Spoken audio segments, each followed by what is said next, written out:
اس نے گالیاں دی، اچھی زبان استعمال نہیں کی. اس بی جے پی کے ایم پی نے ارے وہ تو گوڈسے کی بات کر رہا تھا، وہ ناقابل قبول ہے.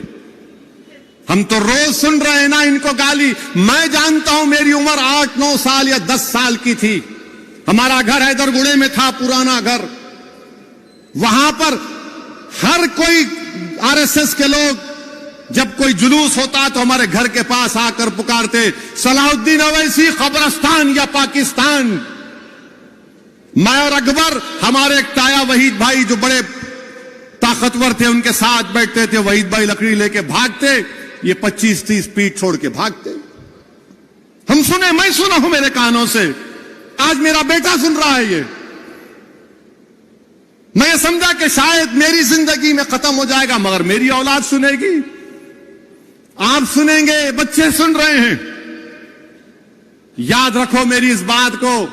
ایک دن آئے گا جب بھارت کی پارلیمنٹ میں کسی مسلمان کا موب لنچنگ ہو جائے گا. وہ دن دور نہیں ہے، اب وہ دن دور نہیں ہے. کیونکہ ہٹلر کی جب حکومت تھی تو ہٹلر کی حکومت میں لکھا جاتا تھا یہودیوں سے بچ کے رہو، یہ جرمنی کے لیے خطرہ ہے. آج یہودی لفظ کو نکال دو، مسلمان لکھ دو اس پر. ہمارے دیش کے وزیر اعظم کہاں گیا آپ کا سب کا ساتھ، سب کا وکاس، سب کا وشواس؟ ارے نریندر مودی جی، جو آپ کے ایم پی نے مسلمانوں کے بارے میں جو بکواس بکی ہے، میری آپ سے گزارش ہے کہ اس کا چیلنج کر کے آپ عرب ممالک کے اپنے حکمرانوں کو بھجا دو. یا حبیبی اس طرح کا ہم اس سے سلوک کرتے دیکھو مسلمانوں سے، بجاؤ. کیا نریندر موڈی اپنے ایم پی کی سپیچ کا عربی میں ٹرانسلیٹ کر کے محمد بن سلطان، محمد بن زید کو بھجائیں گے؟ آپ بھجائیں گے؟ ان کو بتاؤ دیش کے وزیر اعظم. کیا ترکی کے اردوغان کو بھجاؤ. دیکھو ہم اس طرح بھارت کی نئی بلڈنگ میں ہمارے پارٹی کا ایم پی نے مسلمانوں کو اس طرح کہا ہے. دیش کے وزیر اعظم کچھ نہیں بولیں گے. جنید نصیر مر گئے، وزیر اعظم منہ نہیں کھولتے. ٹرین میں 3 مسلمانوں کو نام پوچھ کر گولی مار دی گئی، وزیر اعظم کچھ نہیں بولیں گے.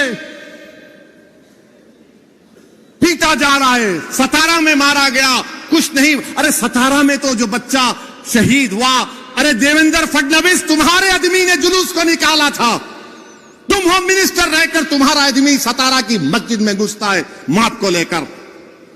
کیسے ہوم منسٹر ہو تم دیویندر فڈنویس؟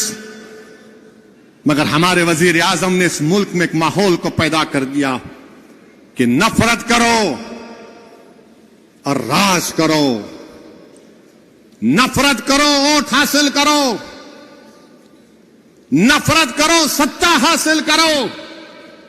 اسلام کو گالی دو، جیت جاؤ الیکشن. اسلام کو گالی دو اور prime minister, C M minister بن جاؤ. مسلمانوں کو پیٹو اور اقتدار پر آ جاؤ.